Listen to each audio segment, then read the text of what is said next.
No Democratic candidate has won the white vote since Lyndon B. Johnson in 1968. The Democratic presidents that have won since then have won with a strong showing amongst whites and an even stronger showing amongst minorities. That is how they win the election. I don't understand how what I'm saying here is controversial. If you are... It's not. I mean, he's right. That's why I think Kamala Harris was wrong. She weirdly enough thought like she could, capture the attention of the white vote and did that by parading the fucking Cheneys around when white people don't fuck with the Cheneys either. Let's get started with this F.D Signifier Unk vid. It's got 600,000 views in 3 days. How the fuck did Trump actually win? Now, I think I'm going to have some reasonable and mild disagreements with Unk here. All right. As far as I understand, people have been trying to get me to watch this for a minute, so I'm excited to see it. Let's go. And then we'll do the drama a little bit. All right, not a lot of fun and games today. We're going to jump right in. Uncle's a little lived up. I did a live the day after the election where Donald Trump became only the second president in American history to win a non-consecutive term by convincingly beating Kamala Harris, and emotions were high, limited information was available. But based on what I had seen and what I had been hearing at that time, I made the proclamation in this live that the core reason Kamala Harris lost her bid for presidency of the United States was misogyny and racism. I base this not just on my general beliefs on the pervasiveness of sexism and racism in this country, but on the fact that at the time, the early data indicated that there was a huge decrease in voter turnout for her specifically with rural and suburban white men. Many folks, including more moderate leftists and liberals, agreed with this take, but also disagreed with the take. Others that I would call my peers politically, and some even further left than I, felt like this take was erroneous and in some ways let the Democrats off the hook for their many mistakes, many mistakes during this election cycle. Or like their liberals, ironically, they didn't like the finger being pointed at white people when there's black men, Latino men, and Palestinians to take the blame. I found both of these responses frustrating as neither really aligned with how I saw the whole situation. But at the time, I didn't have enough data and I hadn't talked to enough people to feel too confident in my own take. But now, some weeks later, as most of the details and info are near final, along with being able to observe and process a lot of other people's opinions in the aftermath, I want to return to this opinion with a little more data. That's what we'll be doing in this video, using a mostly data-driven approach to explain why Kamala Harris lost, or better yet, why Donald Trump won, and what lessons could and should be learned from this election. I want to first make a few things clear. Here in the swing state of Georgia where I live, I voted for Kamala Harris. I didn't do this out of an alignment to the politics that Kamala represented or ran on, especially in the latter part of her campaign. I didn't do this with the mythical hope that she would be pushed left. That just doesn't really happen. I voted for Kamala Harris because of the two devils I was faced with. I preferred her, the devil I knew.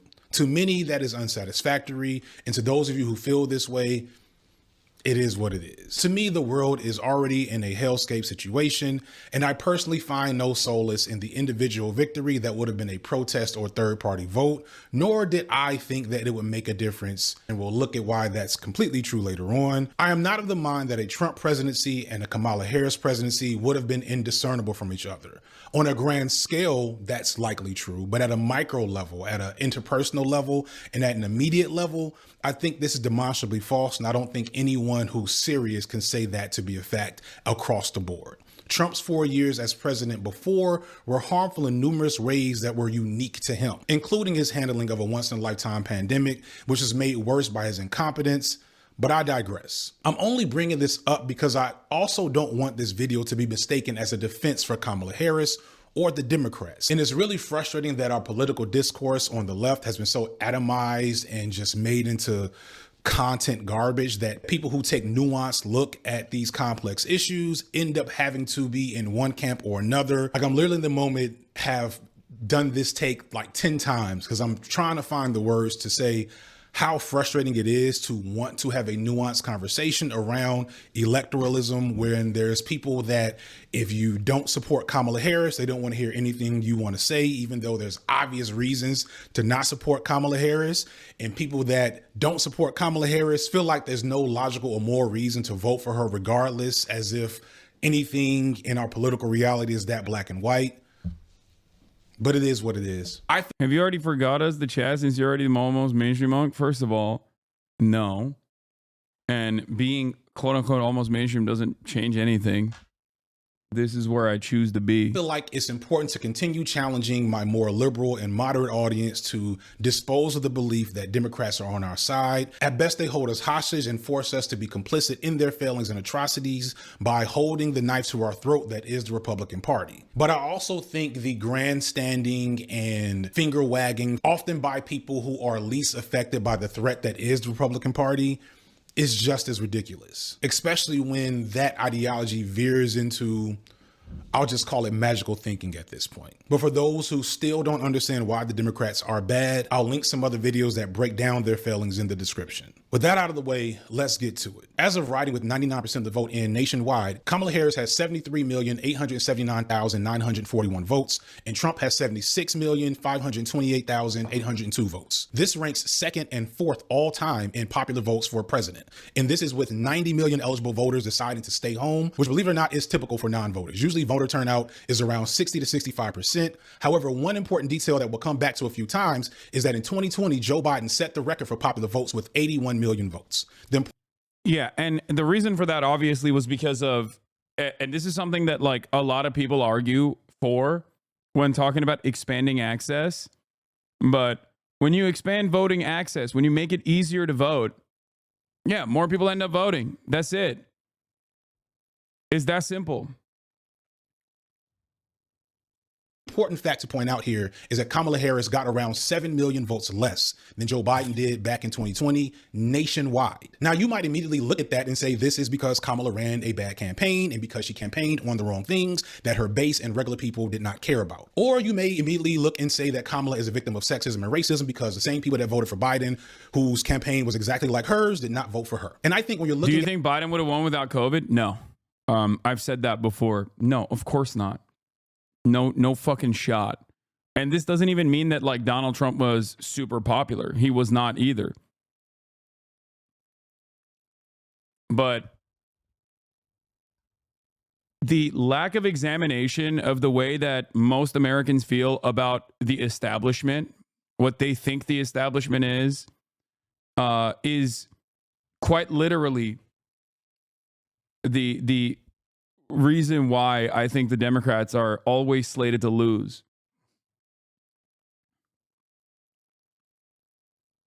That's it. Like unless they, in my opinion, unless they change trajectory and stop being so fearful of upsetting like corporate mega donors and openly communicate their desire in an earnest way to improve people's material realities, they're just not. They're going to keep getting fucking comstered. Yeah, and it wasn't even just COVID. It was also Trump getting COVID like a week before the election, like, and reminding everybody how fucking dangerous COVID was. At it at a national level, it's hard to be definitive because we're talking about all. Why can't we pressure the AFL-CIO to start a labor third party? What are you talking about? The AFL-CIO is like basically an arm of the Democratic Party. 50 states, many with complex dynamics of how voting plays out. There's reasons to think that Kamala failed to inspire nationwide with a campaign that started late, where American people didn't get to choose her, and her campaign was not overly detailed on policy. And the stuff that was emphasized showed her to be a centrist and a moderate, which much of the base might not have been into. I would argue that much of her rhetoric at the Democratic National Convention in August was more suited for a moderate Republican than a Democrat. She talked about securing borders, having a strong military. She avoided addressing identity politics. She campaigned with Liz Cheney. One of her biggest things she would talk about was how she was supported by the Republican establishment, and most alarmingly, she refused to engage with any talk of ending the United States' role in the ongoing genocide in Palestine. In the aftermath of her loss, many pundits and insiders have came out to make accusations that her campaign wasn't very good and the groundwork strategy was flawed. Some point out that the way she got the nomination was problematic. I don't even think the groundwork strategy was flawed. I compare this to like, I increase the speed. I compare Kamala. I can't even talk. I compare Kamala Harris's situation, her electoral strategy, her campaigning to a person that has a massive arsenal. Okay. You can have an army. You can have all the best weapons, but if your bullets are all duds, you're not gonna succeed. That's it. Kamala Harris had a fundraising advantage, Kamala Harris had better ground game, but the message coming from the top that everyone that was door knocking was delivering was shitty and ineffective. That's it. That's it.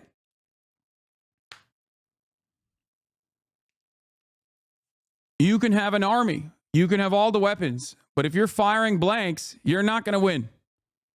And that is precisely what happened. Problematic to begin with. There's a whole lot of things to criticize about Kamala's strategy before you even begin to consider how this strategy was either informed by or was structured to deal with the fact that she was a black woman. Since the election, I've talked to a lot of black women, and one thing that's been said to me multiple times is that as a black woman in these types of spaces, it doesn't matter what you say or do or what you say you're going to do, you will always be received as woke and emotional and inherently incompetent and all these things. And one could argue that the conservatism of her campaign was an effort to counteract that natural narrative, a narrative that if you look at exit polls, she definitely seemed to stick to her despite her flawed campaign. And I'm not saying that to say that her campaign was good. I'm just saying it helps explain one of the reasons why it was the way it was. However, this doesn't seem to matter when you look at the data. When you zoom in from the national level and just look at the 7 key swing states that really decided this election, you begin to really get some answers. For those unaware or outside the US, our presidential elections are some bullshit low key. The country has 50 states, right? And each state is worth a certain amount of points. If you win that state by getting the most votes in that state, you get all 20 points. Even if you only got 51% of the vote, you still get all 20 points. What this ends up doing is making it so 5 to 10 states that are up for grabs really control the entire election. And that's because most states in America consistently vote in a very specific way. Some states like Minnesota, for example, haven't voted for a Republican for president since 1968. States like Texas, on the other hand, haven't voted for a Democrat since 1972. This means that any analysis of the election that doesn't hyper-focus on what happened in those states isn't necessarily the greatest analysis, because in those states is where if they were going to call her woke, then why tack to the right anyway? Should have gone left. Yeah, that's the problem. It's running from a place of fear, and Democrats do it. If I'm going to be super charitable to the Democrats and not assume the position that they want to lose, that they want to be the controlled opposition, that they want to be a hurdle in the face of like real leftist movements in this country, and that they do actually want to win. And I'm certain that there are plenty of people who do want that, right? Within the ranks of the Democratic Party, they're just bad at their jobs. Then I think that they are running from a place of fear. They're always running scared. They're always terrified of their opposition. They always allow the opposition to flood the market with whatever kind of like nonsensical positions that they invent, that they concoct in a laboratory half the time at a think tank, right? And then they always run defense. And they're always running defense in territory that is more beneficial for the Republican Party. Running defense on the issue of immigration and adopting the right-wing framing on the issue of immigration, you're cooked. You're cooked. Like I've said before, it's like, you know, instead of playing one-on-one basketball with LeBron, you decide to, I don't know, play chess. Like on the one hand, you got a grandmaster in chess. On the other hand, you have the grandmaster of basketball, LeBron James, and the Republican Party being the grandmaster of chess is like, I dictate the terms. We're playing chess. We're not playing basketball. It doesn't make sense. Just fucking play basketball. Why the fuck would you play chess? You're LeBron James. The voting population has and feels the most responsibility. This is where campaigns spend the most money, and this is where the campaign's successes or failures are really reflected, and where data and feedback is most valuable. So that's where I'm going to focus most of my analysis on. And when you focus the analysis on the 7 battleground states, you start to see some really interesting features. In 2024, there were 7 battleground states: North Carolina, Georgia, Michigan, Pennsylvania, Arizona, Nevada, and Wisconsin. Kamala Harris lost all of them. However, the narrative that I presented a second ago about her flawed campaign, that voters stayed home because she ran too far to the right and didn't support Palestine, that she didn't run on any policies, etc., that doesn't really hold up here because in 4 of the 7 swing states, Wisconsin, Georgia, North Carolina, and Nevada, Kamala Harris actually outdid Joe Biden in 2020. That's from small numbers. It's not like she outdid him by a whole lot. But considering that Joe Biden had 7 million more votes nationwide, the fact that Kamala Harris kept up with him in these 4 battleground states indicates that she wasn't doing nearly as bad as people are trying to say she was. And in the 3 states where she didn't outdo him, Michigan. Okay. As far as especially Georgia, like if we're going to talk about Georgia, Joseph Robinette Brandon, 2.4 million votes, Kamala Harris, 2.5 million votes. The reality of the matter is this is because of changing demographics in the state of Georgia. Okay. A lot of this can be, a lot of this will be like actual demographic patterns shifting in the state of Georgia, population growth in general. Okay. As far as North Carolina goes, these are areas that they like very openly and very actively targeted. The problem is none of these areas were the areas where they were supposed to, none of these areas were the areas that were supposed to fucking put up numbers. The real numbers were supposed to come from the blue wall. They're hyper-focused on North Carolina, especially, where she did outperform Joe Biden and still lost. You're scrambling, FD got your number? No.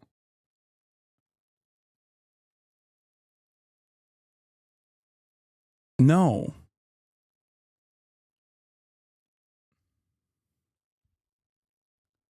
Hyper-focusing on these other states when your battleground states that are going to get you the victory, being the blue wall, was a mistake. Wisconsin being one of the examples. And even then, when they hyper-focused on the blue wall states, okay, they did a horrible job at it. Look at this. Like, what do you mean? Like, trying to fucking tap undecideds, independents, and moderate Republicans is just like failing spectacularly to do so. Of course you were going to lose. I don't understand what FD's argument here is. Like, is he just saying that Trump is simply too popular to beat? Is he saying that? I don't fully understand what his argument is here. Like, that she wasn't doing nearly as bad as people are trying to say she was. And in the 3 states where she didn't outdo him, Michigan, Pennsylvania, and Arizona, she got within around 70,000 votes or less. So he didn't blow her out there either. Now, you may still feel that Kamala's campaign was bad because you don't like her politics or tactics on a specific personal level. And I would agree with all of those opinions. However, that doesn't mean her campaign was ineffective. The numbers say that it was. The difference is in Trump and some of the specific voter bases that he was able to pull in those same states, as well as specific voters that did not show up for Harris that showed up for Biden. While all the criticisms that you probably have of Harris and her campaign are true, I still think the results are more consistent with this country's deep-rooted misogyny and racism. I know people don't like that. Yeah, the reason why I don't like this argument is because the solution to this argument literally is never run a black woman ever again. And I disagree with that on principle. Never run a woman of color ever again is not a good solution to this. And I do agree that like racism and misogyny always is going to factor into it. This is something that I talked to Estet about as well. If you recall, and something that FD also brought forward originally, which is the idea that, no matter what Kamala Harris said or did, she was going to be considered woke. She's a black woman from Oakland. Okay. A black woman from California. Of course, she was too woke for a lot of people because they were not even considering anything. When you stand for nothing, seemingly, okay, people will make their minds up about what you stand for. And this is a major problem with the Democrats. They get bullied relentlessly and mercilessly. They get written out. That's the reason why, while Americans are on board with progressive policies, as long as it's a faceless, lifeless ballot initiative not attached to the Democratic Party, people vote for it overwhelmingly. But the moment that you put a Democrat on in charge of, defending said policy, people go, ugh, I don't want that. It's gross. The Democrats have a Riz problem. I think where FD loses some ground in his analysis that it wasn't an unknown. The numbers projected this months ago. We knew she was keeping up with Trump, but that wasn't enough. We knew this. Her deciding to continue this campaign is a campaign decision. Exactly. This is something that I pointed to time and time again throughout the campaign. Months leading up to the election, Kamala Harris would come out and spend like $30 million in one of these specific markets, right? And it wouldn't even fucking move. It wouldn't even move her polling in the direction that was necessary for her to secure a victory. And I kept saying, like, what are we doing? I mean, it's clear that the message is not working if you're pumping, if you're flooding the TV markets in Pennsylvania and the suburbs and whatnot. Like, it's obvious that the message is not working. You got to change the message. Central Committee says she lost the election in the industrial cities in the Rust Belt because young people and black people had low enthusiasm. We saw it coming weeks before, at least you and I did. Look at his old post. Is he saying that black people and young people hate black women? Make it make sense? No, I think he's talking about, I mean, I do think that there's definitely still a shit ton of people who were not on board with her for her being a black woman, like people that otherwise might have voted for her that stayed home because she's a black woman, for sure. I mean, it's automatically correct. But you're also, you're not wrong when you point to this. Like, there wasn't enthusiasm at the end of the day. There wasn't enough enthusiasm from a lot of working class individuals for the Democratic Party, just like there wasn't a lot of enthusiasm, in my opinion, from a lot of these blue wall states, from the normal constituencies that the Democratic Party relies on. So let me address some of the common arguments that I've seen against this take. So one of the main things I've seen is that Kamala lost because of abstainers and third-party voters, most of which who had the genocide in Palestine as a deal breaker. All that said, very little data points to those people having a significant effect. Yeah, they didn't. Kamala Harris lost by wider margins than like third-party votes would go in her favor. And not only that, but also third-party votes are not to be taken for granted. There's the automatic assumption. Yeah, nothing signals. Ogre Boy says, nothing signals to people worried about the Middle East, like glazing the architect of the Iraq War while on your campaign tour. Like, this was a massively consequential decision, in my opinion. It was because you have a finite amount in your truncated campaign to basically craft a message, to show America who you are and what you stand for. And that actually offers a wonderful opportunity, especially when you're Kamala Harris and you're basically a fucking blank sheet of paper, right? And instead of using that opportunity to just like fucking put forward a bold declarative agenda that is going to address a lot of the issues that people are experiencing, going along on this like, I'm right wing, I want a muscular border policy, I'm the top cop, all this shit was not great. I think they did think, well, Kamala Harris is a black woman, she's younger than Joe Biden, so a lot of the normal constituencies that go out and vote for the Democratic Party will come out and vote for her regardless, and that didn't happen. They just, many of them stayed home. And it's crazy because like a lot of people have written off Gaza, for example, from the equation, or falsely attribute just the third party momentum, which was lackluster. It was nowhere near where it was supposed to be. And say, oh, well, people went and voted for the third party, but they didn't vote for the third party by large enough margins. Clearly, Gaza's not an issue. Like, no, there's a shit ton of people who just didn't vote. There are a shit ton of people who just didn't vote because that was an issue for them. Okay? Straight up. And if the election is won in the Electoral College, there were plenty of people that if you had a different attitude on Gaza, if you had a different way to communicate and truly show that you were going to change trajectory on Gaza in comparison to Joe Biden, who was horrifyingly unpopular on this issue, yeah, those people could have been brought into the fold. Those people could have come out and voted for you.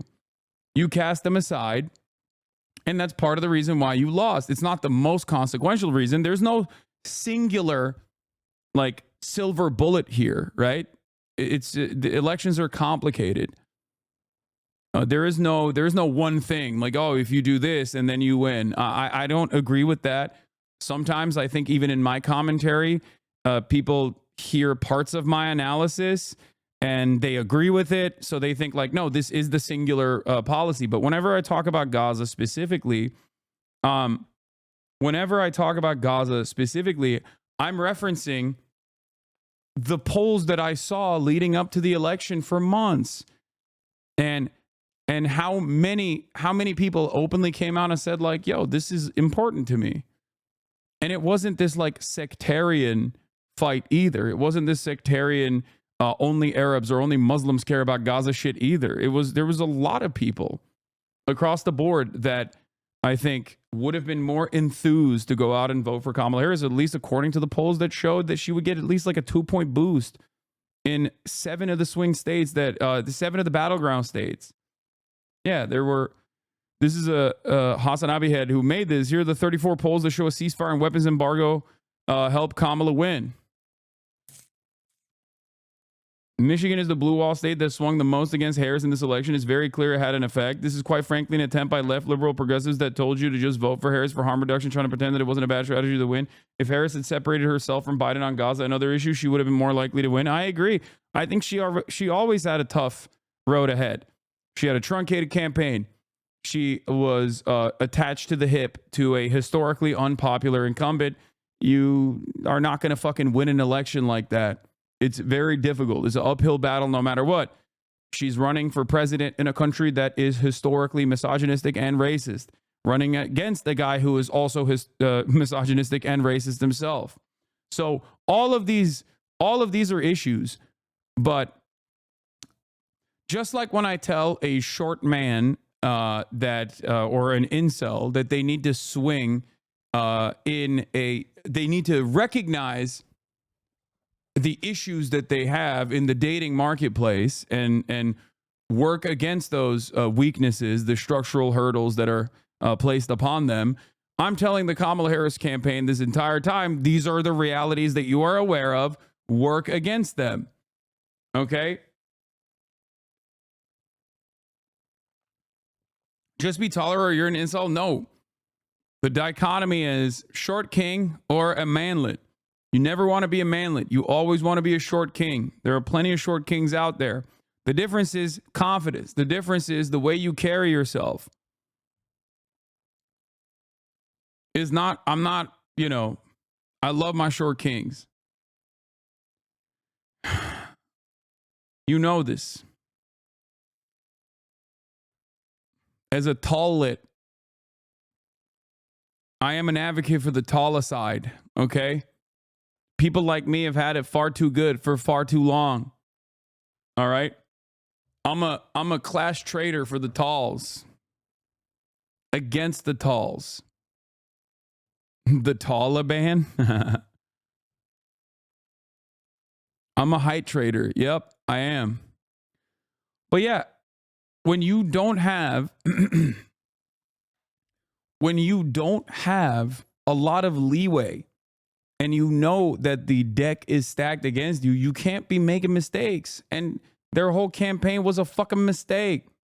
Prominent third-party candidate left to Kamala who did not support the genocide was Jill Stein. And in no swing state did Stein get even a full 1% of the vote. In Wisconsin and Georgia, she didn't even come in third. I know some truly principled leftists actually voted for Donald Trump in protests, which, okay. But I seriously doubt that that was enough to really make the difference here to put the loss on Stein and protest voters. You could argue that more principled anti-genocide voters just stayed home, but that would clash with the aforementioned fact that turnout was up in swing states. Stein did her best in Michigan, where there is a large Muslim population, where there was also a well-organized effort against the Harris campaign because of her response to the genocide. But even in Michigan, if you add all of Stein's votes to Kamala's, she would still lose.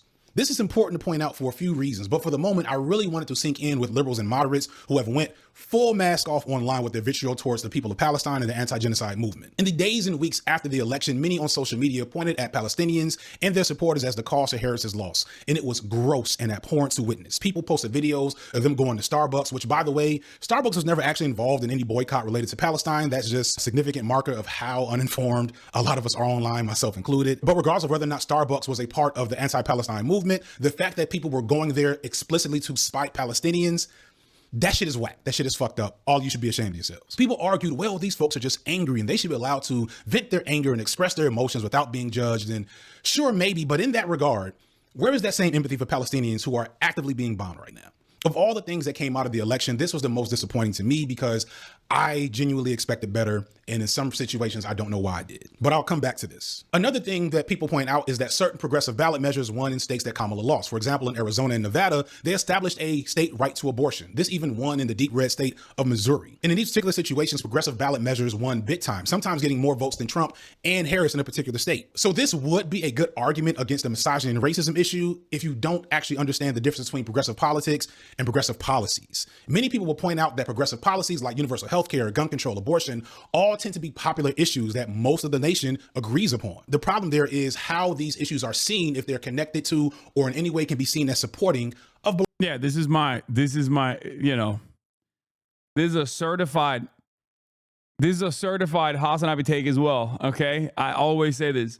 Progressive policy is popular, but unfortunately, people who, you know, carry themselves as progressive politicians are not as popular as the policies themselves. Black people who are seen as undeserving. Whenever an issue is connected to black people in this country, white people will vote against that issue essentially out of spite. Right now, they're trying to repeal the Affordable Care Act, which is known to white people, a specific type of white people, as Obamacare.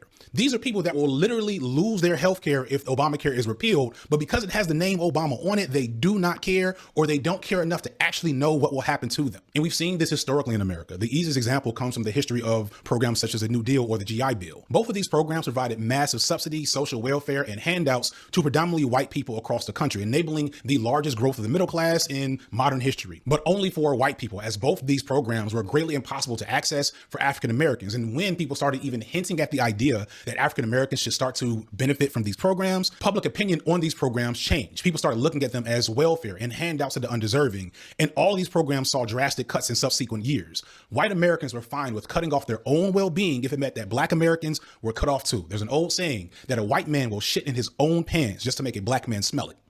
Moving on. Split ticket wins for Democrats in Senate and governorship seats don't prove anything regarding Kamala Harris's candidacy and campaign. One of the more frustrating arguments I've encountered is people saying that you can't call it racism or sexism because Ilhan Omar won her election in Michigan, or these two other black women won in Maryland and Delaware. Further, Nevada, Arizona, Michigan, Wisconsin, and North Carolina had Senate or gubernatorial victories for Democrats, but those states did not go for Kamala Harris. How can you call it racism and sexism when other black women and other Democrats were supported in situations where Kamala was not? Again, this sounds like a sound argument until you go back to look at the data of what actually happened. The first one is easy. Ilhan Omar is a House representative of Minnesota's 5th District, a deep blue district in a state that, again, everybody calm down, okay? Yeah, it's Ilhan, but it's fine. Hasn't voted for a Republican for president since 1968, meaning that Kamala still won it in 2024. You can't compare Ilhan to Kamala because once Ilhan Omar won her primary, her re-election was basically a formality. There was already a world of support for her against any Republican opponent. She won with less than 300,000 votes. There's no comparing these two races on scale alone, let alone the fact that that was an easy mode win for both of them. The same can be said for the black women that ran as Democrats in Delaware and Maryland. In any situation where you're in a deep blue state, just like I explained with the Electoral College a second ago, you pretty much know who's always going to be in power in that state based off that population. Of black people elected as senators in the United States, historically, the only Democrat to win in a non-deep blue state is Raphael Warnock here in Georgia. And that's partially because he's here in Georgia, where things are changing here. The rest are either black Republicans or winning in states like Illinois, New Jersey, California, etc. And again, neither of these black women, Lisa Blunt Rochester in Maryland or Angela Alsor Brooks in Delaware, won their seats in non-deep blue states. Not to take anything away from those sisters, it's just not the same level of difficulty or scrutiny that Harris faced as president. So what about Tommy Baldwin in Wisconsin or Jackie Rosa in Nevada, two swing states that were victories for Democrats? Surely this indicates something uniquely bad about Kamala and her campaign strategy. But again, not from the data, from the way I see it. In both of those states, Kamala Harris got more votes than the senatorial candidates. She even got more votes in Michigan than Erica Slotson, who won a Senate seat there, where she had the most resistance from the left and from Muslim protesters. She did get literally a few hundred votes less than Tommy Baldwin in Wisconsin, and it does look like she won't get more votes than Ruben Gallo in Arizona, who seems like he's going to win that seat. And she also didn't beat the incumbent Democratic governor of North Carolina, but there's some very significant reasons why that was always going to be a blowout. Yeah, no, that was... I don't think you can make analysis off of like gubernatorial races, even if they're on the same ballot. You know, I've described this many times over. It's like, not only was Mark Robinson fucking insane, but I would go so far as say the Mark Robinson election is similar to the Gallego one. You know what I mean? Where it's like these people were placed against like really uniquely bad and uniquely weak candidates that were that were riddled with scandal, and they didn't have the same level of like riz or national prominence that Donald Trump had. Like their opposition didn't. And I think despite that, you still can't look at a gubernatorial race regardless. Plenty of examples of right-wing states, deep right states with blue governors, and plenty of deep blue states with right-wing governors. Like look at Vermont, look at Kentucky. Right? Vermont is a right-wing governor, despite being a deep blue state, and Kentucky has a liberal governor, despite being a deep red state. So people, I think, have a very different approach to their governor. They see it as like they don't care about like party loyalty as much. It's not uncommon to have that happen. Beat the incumbent Democratic governor of North Carolina, but there's some very significant reasons why that was always going to be a blowout win for the Dems there. But overall, in these other high stakes elections, it doesn't point to a unique rejection of Kamala by her voter base for any reason that would align with some of the criticism I mentioned earlier. In fact, almost all of those candidates ran with the same type of policies that Kamala did. Overall, she did great in the swing states, and had she just won the states where she did outdo Joe Biden, she would be the president right now. But she didn't, because Donald Trump significantly outdid his own performance from 4 years ago. And once we get into those numbers, it forces us to face some really hard realities. So let's return to those Senate races in Wisconsin, Michigan, Nevada, and Arizona, and especially Pennsylvania, because they also tell us some other things once you look at the numbers. The voter results in these races, to me, point to the most important detail about what really happened in this election. Again, Kamala lost all of these states, but outside of Pennsylvania and Arizona, she outdid Biden's performance. Further, Wisconsin, Michigan, Nevada, and Arizona were Senate wins for Democrats. This means that not only did Trump win these states, not only did he outdo Biden's numbers in most of them in 2020, but he also outdid his own Republican running mates in these same states, because Trump would win the state, but Democrats would win the Senate. And the gaps here are pretty significant margins. As of writing, in Wisconsin, Trump got 1,697,769 votes and won the state. The Republican senatorial candidate got 1,641,181 votes, a significant but not so wide margin akin to how Kamala did in similar situations. In Michigan, Trump got 2,814,316 votes. The Republican candidate got 2,691,621 votes, a pretty significant gap. In Arizona, Trump got 1,764,862 votes. The Republican candidate got 1,591,318. Yeah. Sean the Black says, so if Trump captured non-voters while Kamala didn't, it's not a campaign issue. That's what I'm saying. If you draw turnout from low and mid propensity voters and that secures you an electoral W, then yeah, it's a campaign failure. It's a communications failure. It is an ideological failure from the tippy top of the Democratic establishment. The very fact that it was even, the very fact that there was even any sort of question that Donald Trump could potentially win the popular vote, and I kept repeating this over and over again throughout the campaign, and everyone was like, I don't know about that, man. That's crazy. Like, that, to me, spells chaos for the future of the Democratic Party at a time when the Republican Party should be in a state of disarray. 18 votes, again, another significant gap. In Nevada, Trump got 751,205 votes. The Republican candidate there got 677,046 votes, a significant gap considering the size of the state. And in Pennsylvania, the one place where a Republican actually won their race on a split ticket, Trump got 3,538,989 votes, and the Republican senatorial candidate got 3,395,274 votes. Again, a large gap in a state where the Republican actually won. This pattern is replete nationwide with Trump in solid red states. There were millions of people nationwide that went into a voting booth on election day with no interest in voting for any other candidate on their ballot other than Donald Trump. They checked one box and then turned their ballot in. Now, this isn't something that never happens. Federal elections always have higher turnout, but it's significant to see the scale at which the nation, or more explicitly, people in these swing states, showed up for the old racist, adulterous, treasonous, rapist felon, as opposed to the black woman district attorney who branded herself as a cop. So who are these people? You already fucking know. Like, why? Well, I shouldn't have to make this fucking video. I shouldn't have to make this fucking video. The data I've seen indicates that there are white men in the suburbs and rural areas. I even had Nicholas Nameless help me out by doing a spreadsheet of all the counties in these swing states just to make sure this was true. NBC's exit polls also show that among white voters in key states, Kamala lost marginally suburban voters and significantly rural voters. These are almost categorically white voters, which correlates to her vote numbers amongst whites. In those key battleground states, she only got 37% of white men and 45% of white women. When you look at the proportion of the vote she got in those areas compared to Biden, they shrink in almost every situation, which meant that Trump got to run up the score, which meant that even though she got close in many of those states, she could. Yeah. So this is where we both agree with one another, but I guess maybe disagree with the solution here. Cause like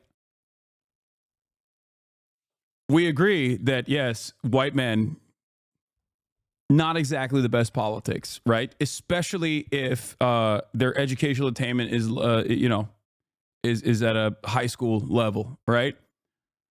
The reality of the matter is that's the board. That's the game. You can't change the rules of the game midway through. You just get that's it. A Democrat, a liberal, and not saying FD is one, but a liberal looks at that and goes, we got to be more racist.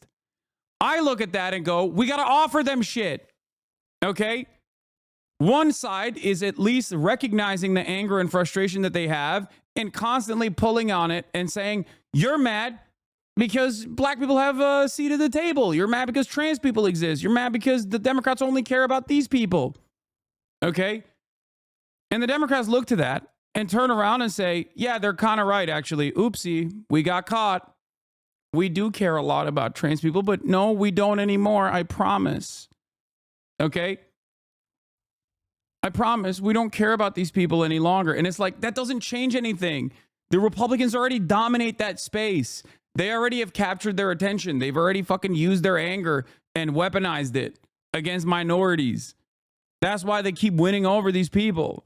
What you're supposed to do is go, nah, that's a distraction. Here's what your real problems are. I'm gonna fucking fix that shit. You know? You can't validate the right-wing position that is that comes from a place of anger and resentment and frustration and is used as a mechanism of distraction and deflection while they still rob you blind, while they still pick your pockets. Couldn't get over the hump. There's so much talk about, how Trump gained with Latino voters, including Latino men. And there was a ton still of stupid and erroneous talk about Kamala losing black men, which is frustrating because I've been saying how that's bullshit for years now. And anyone who understands politics knows that that wasn't going to happen. If there's one silver lining to the failure of this election, is that it might finally put the rest that talking point among a lot of people, specifically black women. In an interesting turn of events, Asian women actually voted more for Trump than Kamala, which is not true for Asian men.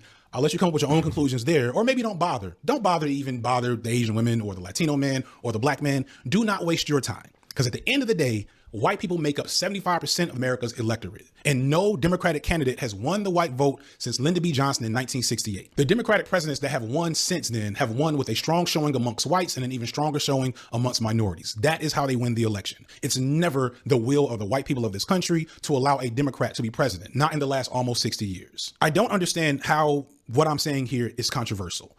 If you are... It's not. I mean, he's right. That's why I think Kamala Harris was wrong.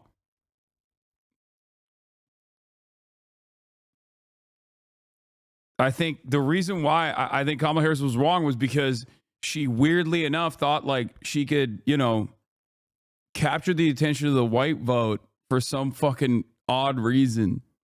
And did that by parading the fucking Cheneys around when white people don't fuck with the Cheneys either. They don't fuck with the Cheneys. They hate Dick Cheney. Dick Cheney's approval ratings were fucking dog shit by the time he got out of office. They remember him as the architect of the Iraq War, understandably, because he was. Americans have moved on. They hate the Iraq War. They think it sucks. Donald Trump won, presenting himself as anti-Iraq war and portraying Hillary Clinton as a pro-war candidate in 2016. trying to understand the political reality of the United States of America, then all you're really doing is trying to understand the politics of what motivates white people to vote and be politically active. And I can only guess as to why a large portion of 76 million people who are white voted for Donald Trump. But more significantly, why in those swing states that won him the election, where he got more votes than his Republican counterparts by a wide margin from people who are not politically engaged, I can only assume that they felt something specific for Donald Trump that they didn't feel for Kamala Harris. And considering that this is a president who accused Haitian immigrants of eating people's pets and is threatening to use the American military on American soil to contribute to mass deportation, I don't know what motivated the motherfuckers at all. You tell me. If you can't tell, I'm really frustrated with how people are so dismissive of the role that racism and misogyny played here. Trump made incremental gains with almost every minority category. I think this is the reason why people are dismissive of racism as well. He's not wrong. Of course, racism played a role. Like, of course, that's the only thing they have. But my point is, if the Democrats don't actually present an argument that the Republicans have to oppose, then they're going to run the table with racism. They're going to hit that vein over and over again. That's their one. They're going to keep spamming. Okay. They're going to keep spamming racism. You have to give them something to fight against. And the Democrats and their refusal to give the Republicans something to fight against is part of the reason why the racism button works so well. Is part of the reason why the trans shit even is like somewhat effective, even though it's not, right? Like it's not a thing that was a demonstrable success in the election, but a lot of Democrats seem to think so because they're like, oh, they made us look silly. They made us look bad. They made us look terrible. They made us look like we only care about the one policy that we care about is like doing bottom surgery on undocumented migrants or whatever the fuck. And it's like, that would never be a point of contention if you had a bold declarative agenda that is something that the Republicans have to present themselves as against. I want to point that out, right? Black men, black women, Latinos, Asians, and so many other folks, small gains for Trump. That probably is significant in terms of the margins for which he won. But for the most part, in those swing states where Kamala did nearly as well or better than Biden, the big change here is that her voter base in suburban and rural areas actually drops compared to Biden. The percentage difference between Trump versus Biden and Trump versus Harris in rural and suburban counties widens. Harris only doesn't get blown out because she was able to turn out large numbers of voters in urban areas, aka black people and white liberals, the same voter base that many on the left are accusing of her not inspiring. Now, of course, I would argue that those voters are probably more inspired to vote against Trump than to vote for Kamala. I know that's what it was like with Biden. But again, we're talking about the difference between a bad campaign and an effective one. And the only difference between her and Biden on paper is her skin color and her sex organs. Is there a version of Kamala's campaign where she ran as a change candidate, promised?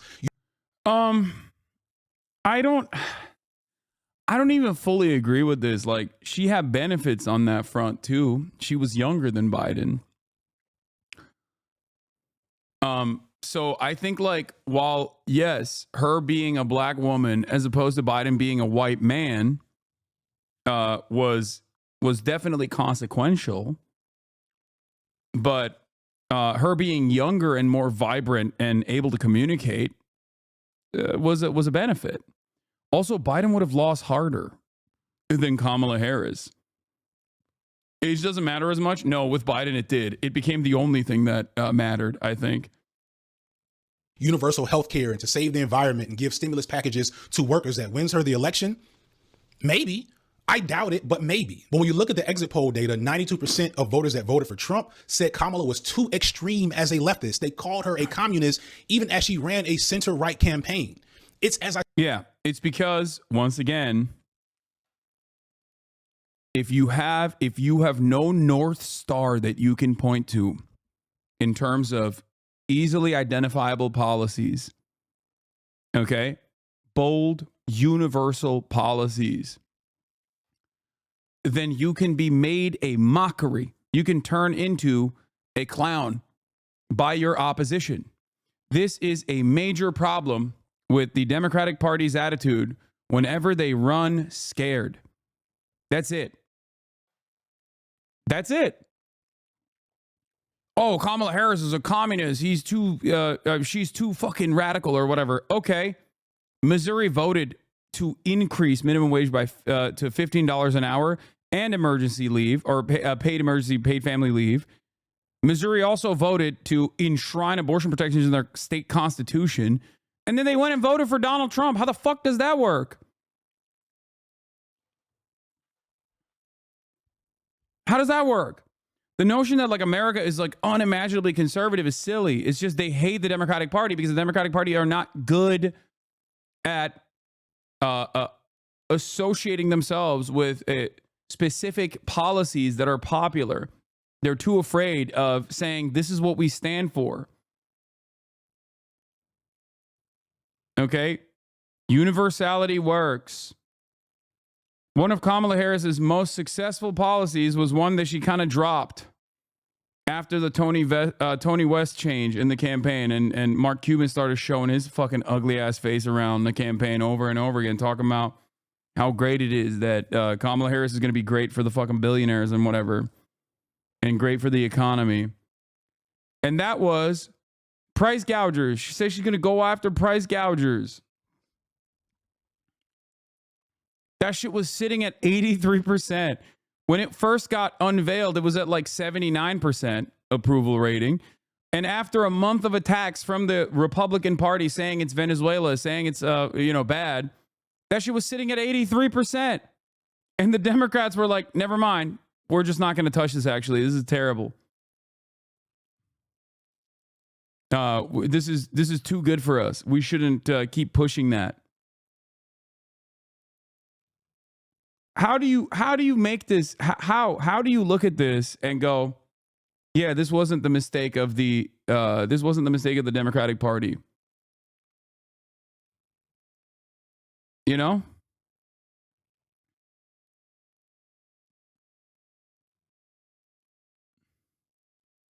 I said earlier about people not actually believing the things that black women say or do, only attributing them a set of woke features. No one in this election ran on policies. Trump said on the debate stage when they asked him about repealing Obamacare, which some Trump voters didn't even know was the same thing as the Affordable Care Act, that he had thoughts of a plan. He doesn't, of course. No Republicans have a plan to replace Obamacare, but they know that talking about replacing Obamacare gets those people in their base to vote. What are they voting for? There's truth to this for sure. Republicans don't know what the fuck they're voting for. They literally, when the impact of the legislative agenda is brought forward to them, they just don't believe it. They're like, nah, that's not what I'm voting for.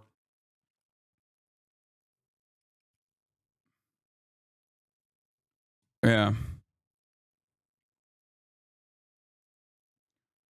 The thing is, I think this race kind of showed that yes, Americans are definitely racist. They're bigoted. They're misogynistic, right? But like, Americans are suffering. They're experiencing economic hardships, and if you present whatever you want as a solution to said economic hardship, they'll be on board. Now, if there's already an underlying, there's already a resilient underlying white supremacist attitude, Republicans can look to that and go, yeah, you're suffering economic hardships. Oh, housing market is fucked up. Don't worry, we're going to deport 20 million migrants. It's going to fix it. Oh, the cost of groceries is too high. We're going to deport 20 million migrants. It's going to fix it.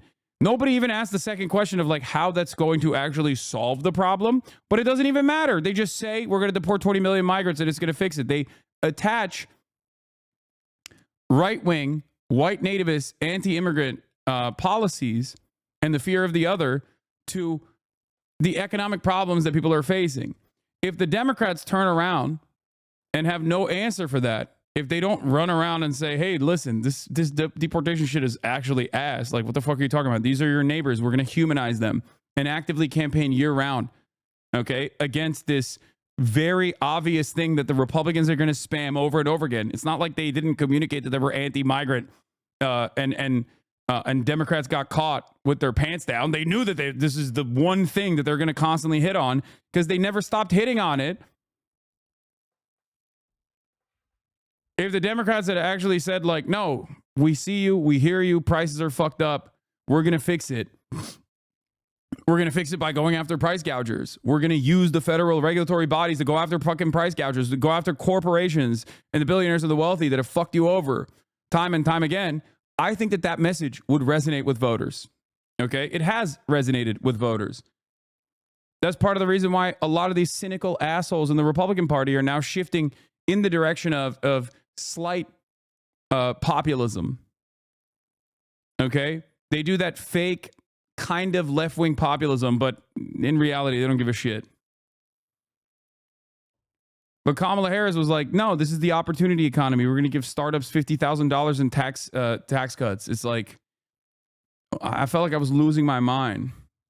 It's not policies. In some blind surveys on policies, when people got the issues based solely on what the person was going to do, these studies found that people prefer Harris's policies over Trump's almost categorically. Again, you can't tell me that Trump voters were inspired by his policies compared to Kamala's. There's no evidence that points to that. Harris did not run on some serious woke agenda. She didn't talk about race or gender hardly at all. She ducked the conversation around trans people, talked about strong borders, didn't mention the police violence or racism basically at all. She approved fracking, yet liberal pundits are trying to say she was too left and too woke anyway. So God forbid she may have actually ran a populist campaign on change like Bernie did and talk about those things that are important to her base, because she probably would have gotten even worse. But if she were Bernie, if she were a heterosexual white man, I'm confident she'd have won with exactly the same campaign strategy of not really saying much, because again, that's what Biden did in 2020. No, I don't agree, because Biden would have fucking lost by wider margins to Donald Trump. That's why he had to drop out. So this is where I actually disagree with F.D Signifier vehemently, because there's a reason why Biden had to drop out, right? This election cycle. We're not even talking about 2020, because in 2020 he won. I mean, it's a bubble ring. Okay, I'm sorry, no disrespect to my goat, LaGod James, but like it was the COVID bubble. Okay, it was a Mickey Mouse ring for Joe Biden, like straight up. It was a Mickey Mouse ring. It was a bubble ring. You know, he did not have numbers on the board like LaGoat did. Okay, LaGoat. It doesn't matter. He would have won it nonetheless.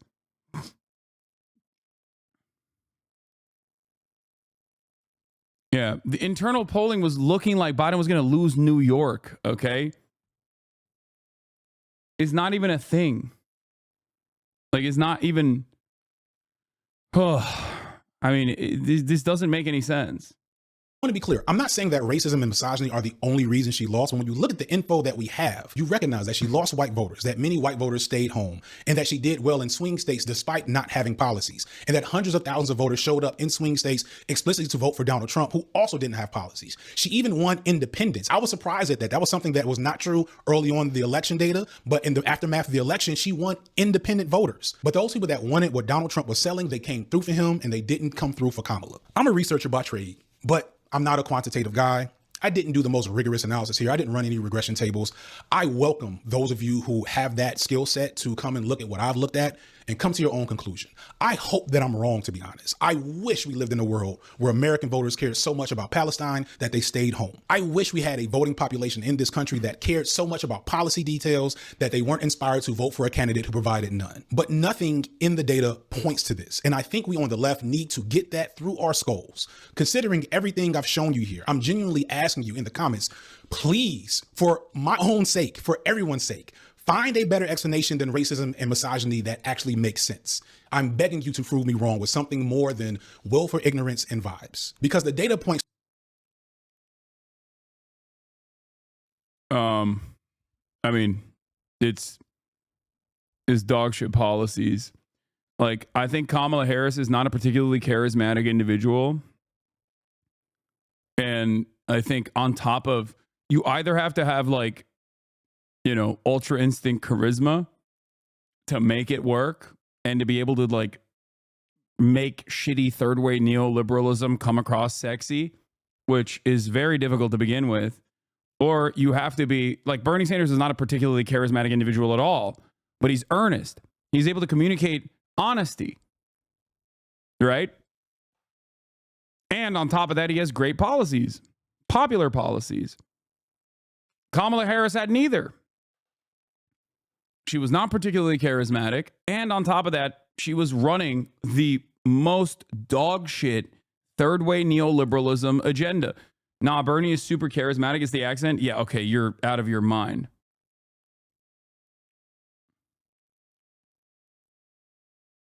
You also can't compare Trump not having real policies to Harris having half-ass policies. Progressives don't come out of half-ass policies or no policies. No. Donald Trump did come out with bullshit policies. But the problem is he at least pointed to the issues over and over again. He hammered it over and over again. The issues that people were experiencing. He was able to deflect the attention, divert the attention, but he was able to basically channel the anger that people were feeling, channel the frustrations that people were feeling. And then he would just go, you're angry. You're right to be angry. You know why you should be angry? Immigrants.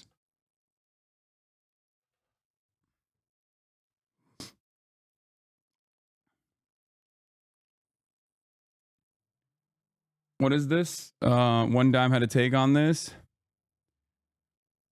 The idea that policy and economic conditions played zero role in Trump's victory and that Kamala Harris lost mainly because of racism and sexism is such cope is a narrative that neither is accurate or productive. It's very one-dimensional narrative that implicitly makes people so nihilistic that they abandon the working class because they're supposedly too white and reactionary. I agree. That's the other aspect of this, because you're not going to ever win. It almost loops around back to the Democratic Party's position, which is that, like, we're not woke. We're too woke. The Democrats are too woke to win elections, right? I don't think, by the way, this isn't F.D Signifier's position. F.D Signifier does not say that, like, it played zero role at all. But I think ultimately I look to the game, I look to the election, I look to the way that Donald Trump won and how he won. And I see two options here. Either the American whites are just far too gone and impossible to fucking convince, and they're intrinsically evil and white supremacist, right? And it's impossible to ever convince them to vote for the Democratic Party unless you also become like evil and white supremacist to a certain degree, which is, of course, been a demonstrable failure, right?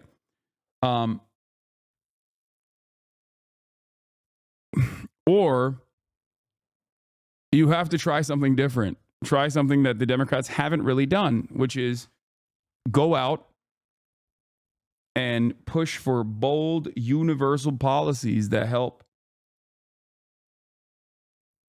universal policies that help everybody, including the white working class. Recognize the anxieties that they feel and try to desperately claw them back from the grips of white supremacist thinking. Thanks to Trump uniquely motivating a specific type of voter that shows up only for him, only for his unique brand of racist, sexist, authoritarian posturing. He gets rural America voting in a way they traditionally do not. Trump could have... Yeah, I mean, AMLO and Claudio Sheinbaum is right there. Mexican society is not more progressive across the board than America, right? They're not. Mexico has real problems with femicide. This is a real issue. And yet they voted for a Jewish woman in a 98% Catholic nation by wider margins that they'd voted for the old white guy that came before her. And there's a reason for that. There is a reason for that, and that is because AMLO expanded social safety nets, expanded the welfare state, and also very openly communicated that he was doing that over and over again. He was not afraid of calling out his enemies, right? And it's not like he was it's not like he was a what do you call it? Particularly woke, or it's not like he was it's not like he was like a fucking card-carrying socialist either, right? He's not. But it didn't matter. You improve people's material conditions and they will never forget it. actually beating Obama in '08. There's people like memeing like Obama's gonna come back in 2028 or whatever because Trump's gonna try to run for a third term. He's going to beat Obama too if we don't fix the actual core issue that this country's dealing with. So I'm sorry if I'm heated and I'm coming off like hot to anyone, but to me, it's absurd that we're tossing out this explanation when it's the only one that actually tells us where we are as a country. There's a video from Innuendo Studios I like to talk about in these situations called There's Always a Bigger Fish. And it's to me one of the more important political videos on this platform if you want to understand what motivates the conservative mind. In this video, he argues that the embarrassed millionaire thing is inaccurate. I know a lot of people are saying conservatives vote for Republicans because they think they're going to be rich. And there's all these people that are like, Trump represents the lifestyle and ideology that I want to have, even though I work at Foot Locker and make less than $30,000 a year. He makes an argument that that's not really what it is. He argues instead that conservatives fight for power for other conservatives, not because they think that they'll be powerful one day, but because they feel like the people who have that power are supposed to have it. And they feel like people who naturally don't have power should never have it because they haven't earned it. And somehow those who do have power did earn it. And this is why Trump can get away with saying that he started from a small loan of $1 million and had so many conservatives be okay with that. And this is what Trump presents to the world, this populist strongman figure that puts everyone in their place and cannot be controlled or held accountable in any way. This is why he had to say the previous election was stolen. And even as he faced charges and was convicted on some of these charges, it doesn't make a difference. It's why his assassination attempt was a huge deal for him. And the media and everyone else just keeps letting him get away with it. No matter how dumb he looks, no matter how little some of the things he says make sense, it doesn't matter because he's Donald Trump and he can get away with it. But you know who doesn't get away with anything in America ever? Black people, especially black women. No group is more required to know their place and know their lack of worth in this country than black women. The double standards for women become quadruple standards for black women. Beyonce didn't even get nominated for a country music award. What the hell made you think that we were going to elect a black woman as president of the whole country, even in 2024? I'm sure you can pull out some surveys that say more left-leaning people would have voted for her if she endorsed a ceasefire or ran a more left-wing campaign. And of course, her decision to campaign with Liz Cheney and all the other. I don't even personally think that like it's about left-wing candidates left-wing voters. Like this is also in part our failure to communicate on the left. Like, I don't think Tim Walz is a socialist champion. Okay. I think that Tim Walz did a really good job in Minnesota by utilizing the one seat majority that they had in the state Senate to push for a lot of legislative changes in the state that impacted people's lives in a positive way, right? These policies might have been portrayed as radical, but it didn't matter because Republicans want to feed children too. Like they also benefit from these policies and they start recognizing that these policies are good. So I think like the left right dynamic here, or the woke, not woke dynamic, or progressive dynamic is not completely accurate. These are policies that are beneficial for every American. You know, that's it. It doesn't matter. Even if you don't vote for the Democratic Party, I think ultimately the goal should be to improve everyone's lives.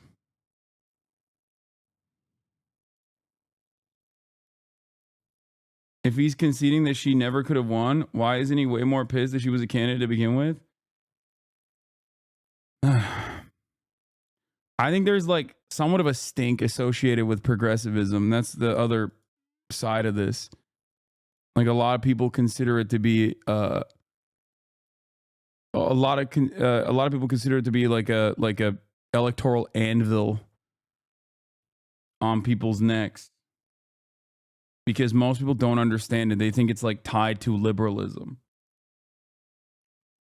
And people fucking hate liberalism, even if they are themselves liberal. Like Republicans, they love liberalism. They do it all the goddamn time. It's monoculture. They just do it with a reactionary slant, a more reactionary slant than the Democratic Party's voters.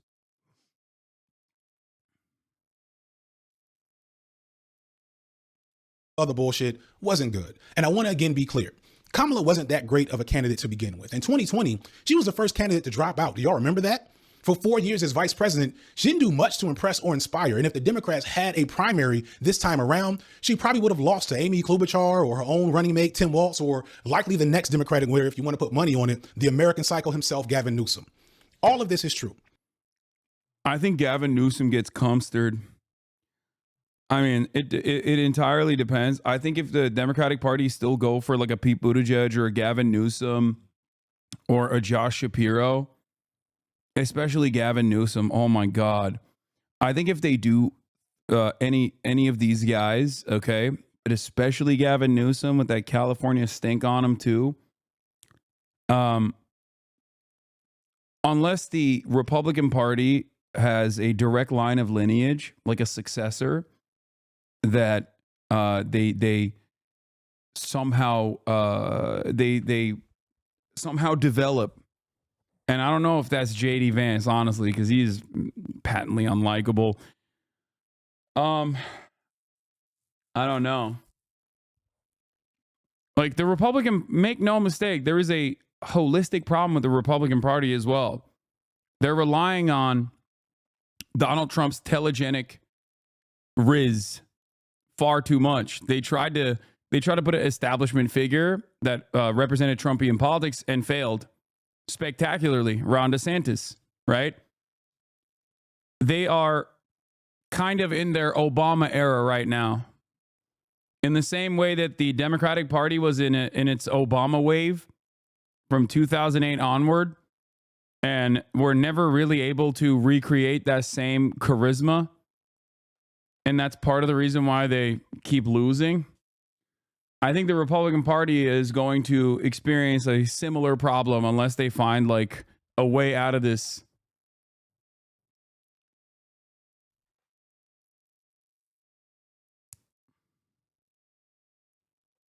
I've said this a million times. Donald Trump is Obama for white people, like a specific kind of white person, if you know what I mean. But that's not what happened. What happened is she ran and she almost won 4 swing states, and she lost because Trump brought out his squad. And his squad are rural Americans greatly unified behind some very, very specific interests. The reason I bothered to do this work is because I really need those to the right of me to stop blaming the far left for this loss.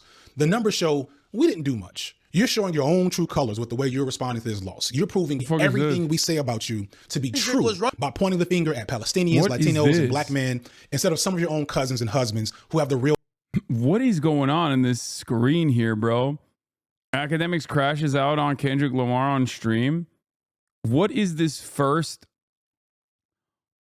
chaotic ass first picture here?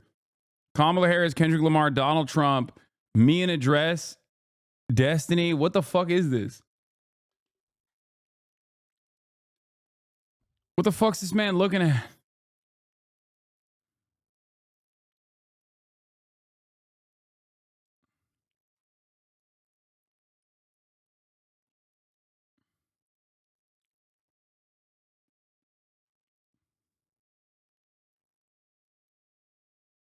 Is this his goon folder? Why does he look like he's gooning too?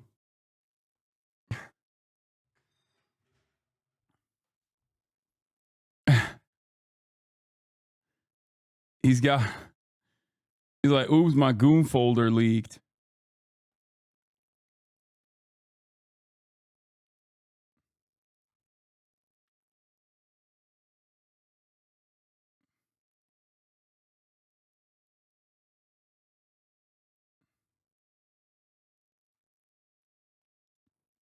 Real impact here. We barely had any impact at all. I also need those to my left to get a reality check because we barely had any impact at all. We are much further from our goals than many online like to believe. I'd argue that much of our behavior online, from the infighting to the purity testing to the constant engagement with rage bait, is a core reason why we're not nearly as far along as we think we are. We're chasing the feeling of winning something, anything, and getting it with mean tweets and comments while nothing is actually getting done outside of our screens. This isn't everyone to my left. You know who you are, but it's some of you, and you know who you are too.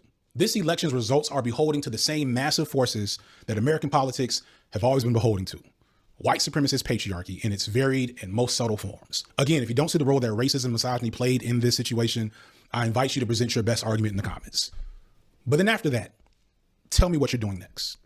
One of the reasons I voted for Kamala is because I wanted to avoid making a video like this, because I knew as soon as she started losing that I was probably going to have to make something like this. Because while Kamala represents a horrible status quo that I've been talking about from jump, again, be clear where I stand. To me, there's value in not resetting the meta of what resistance looks like to the institutions that both Trump and Harris really work for. I might be wrong about this. This is not a hill I'll die on. In fact, if you look at like the person that Trump disappointed as his borders are, that same guy that people are crying about worked for Barack Obama. Like, people that say that you can't compare the two, you're lying to yourselves. But anyway, in the aftermath of this election, the whole game has been reset. We're putting effort into settling down foaming at the mouth liberals who are going full mask off with Zionism, imperialism. We're also dealing with charged up conservatives preparing for the Christo-fascist regime that Trump is trying to put in place. Resources that may have went to further resistance for Palestine are going to be used to fight under the Muslim ban here in the United States. Bad immigrant policy that we already had is going to be leveled up to militarized mass deportation.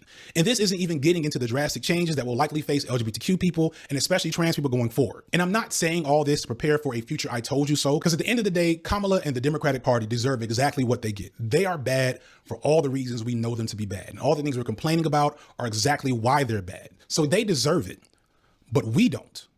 So what are you going to do about it? After you leave your comment of approval or your comment of disapproval, what are you going to do next? What meeting do you have on your calendar? Have you reached out to your neighbors to see who you could coalition build with? Are you capable of protecting yourself or others? I've been on his side and said he was right. Y'all white ass couldn't see why he's right.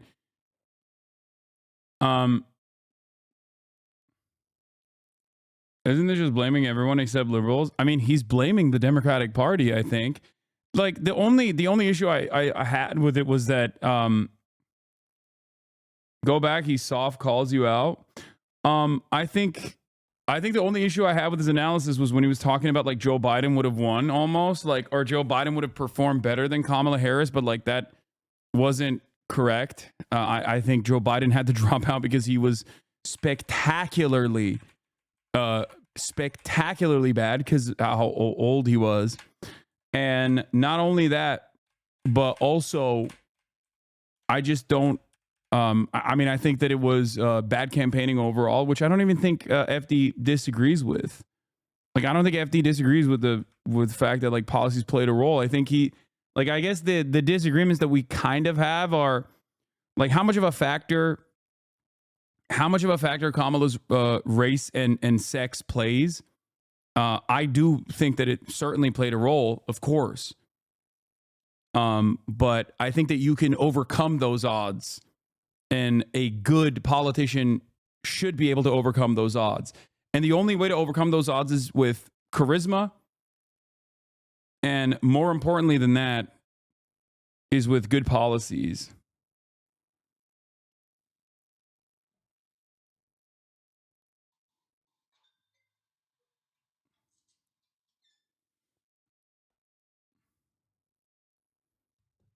Because Kamala Harris was aware that racism played a formative role in the mindset of Americans, right?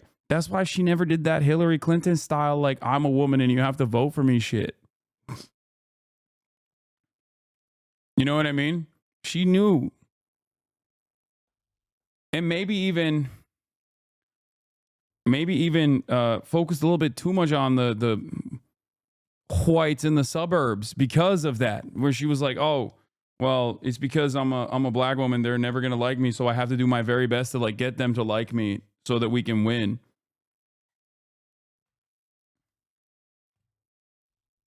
This isn't everyone to my left. You know who you are. This is not even a soft call out, man. What the fuck are you guys talking about? You guys are so silly. And you know who you are too. This election's results are beholding to the same massive forces that American politics have always been beholding to. White supremacist patriarchy in its varied and most subtle forms. Again, if you don't see the role that racism and misogyny played in this situation, I invite you to present your best argument in the comments. But then after that, tell me what you're doing next. One of the reasons I voted for Kamala is because I wanted to avoid making a video like this, because I knew as soon as she started losing that I was probably going to have to make something like this. Because while Kamala represents a horrible status quo that I've been talking about from jump, again, be clear where I stand. To me, there's value in not resetting the meta of what resistance looks like to the institutions that both Trump and Harris really work for. I might be wrong about this. This is not a hill I'll die on. In fact, if you look at like the person that Trump just appointed as his borders are, that same guy that people are crying about worked for Barack Obama. Like, people that say that you can't compare the two, you're lying to yourselves. But anyway, in the aftermath of this election, the whole game has been reset. We're putting effort into settling down foaming at the mouth liberals who are going full mask off with Zionism, imperialism. We're also dealing with charged up conservatives preparing for the Christo-fascist regime that Trump is trying to put in place. Resources that may have went to further resistance for Palestine are going to be used to fight under the Muslim ban here in the United States. Bad immigrant policy that we already had is going to be leveled up to militarized mass deportation. And this isn't even getting into the drastic changes that will likely face LGBTQ people and especially trans people going forward. And I'm not saying all this to prepare for a future I told you so, because at the end of the day, Kamala and the Democratic Party deserve exactly what they get. They are bad for all the reasons we know them to be bad. And all the things we're complaining about are exactly why they're bad. So they deserve it, but we don't. So what are you going to do about it? After you leave your comment of approval or your comment of disapproval, what are you going to do next? What meeting do you have on your calendar? Have you reached out to your neighbors to see who you can coalition build with? Are you capable of protecting yourself or others? What are you doing besides watching my videos? I don't know what should be done next. I'm just a creative. I'm not a leader or an organizer. I'm barely affiliated myself. But I will tell you, regardless of what you think of this video's thesis and me, now that the election is over, neither of those things are all that important. Whatever work you are doing or planning to do while supporting or resisting a Kamala Harris presidency, you should be doing the same exact thing under Trump. You need to wrangle whatever loose threads you have developed from this, get over whatever it is that you're needing to get over, and get back to work in whatever way you can. So in support of that, the pinned comment of this video will be used as a place to list organizing opportunities and networks of support. Please be responsible, as this is a Google platform that is public. None of this is secure, but if you have a safe way to share an org that you want to support and pull people into, please list them there, contact info for them, location, etc. in that pinned comment. Please put nothing else in that comment because I don't want it to get bogged down with debate. Feel free to broaden that discussion elsewhere in the comments, or if you're still not with me in my explanation, explain why. Again, I hope somebody finds, I hope I look stupid. I hope this video ages really poorly because I'm just so fucking wrong about American politics. Please show me how I'm wrong. For what it's worth, I'm praying for everyone to win regardless. That's all I got for today, y'all. No sponsor for this one. Peace, I'm out.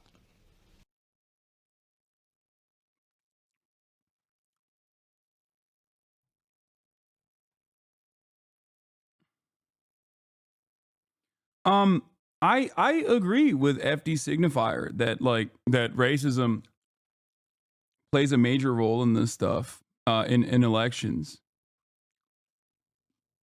I don't disagree with that at all. I think disagreeing with that would be disagreeing with reality.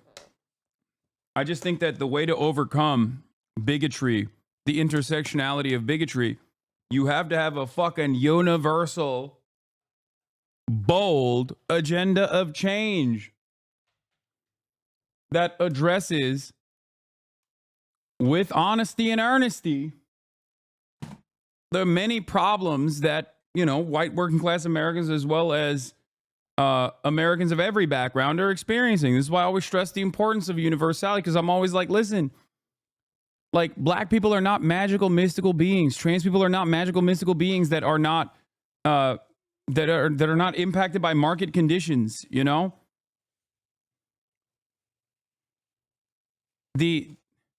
in some ways, I think the Democratic Party is so successfully created this narrative that like they weaponize against Bernie Sanders, for example, with like cynical identity politics, where they were like, oh, Bernie is bad on black issues because he doesn't talk about criminal justice enough. It's like, first of all, he does. And secondly,